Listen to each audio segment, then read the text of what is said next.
Пропавший в Аймяконском районе Якутии вертолет все еще не нашли. Как сообщил нашему корреспонденту, исполняющий обязанности главы районной администрации, борт старательской артели компании «Маяк» должен был вернуться в Усть-Неру. Сработки аварийного маяка не происходило при движении по маршруту в сторону устья ручья Утачан на территории Аймяконского района. Пилот перестал выходить на связь. Для проведения поисков с озера Аяма в район рыболовецкой базы вылетели другие два вертолета, принадлежащие частным компаниям. Сейчас поиски продолжаются, но ситуацию осложняют плохие погодные условия.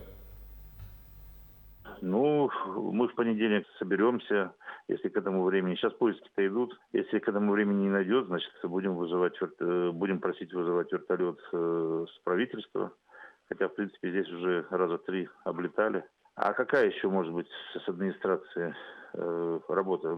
Сами подумайте. У нас, кроме УАЗика, никакой техники больше нет. А погодные условия на сегодня какие? Они позволяют произвести поисковые работы или нет?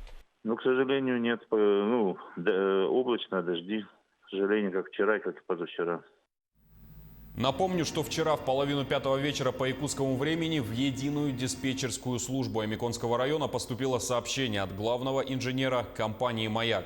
Он рассказал, что пропало воздушное судно, в котором находились 3 человека. Это пилот 1961 года рождения и 2 работника компании «Маяк» 63 и 66 годов рождения.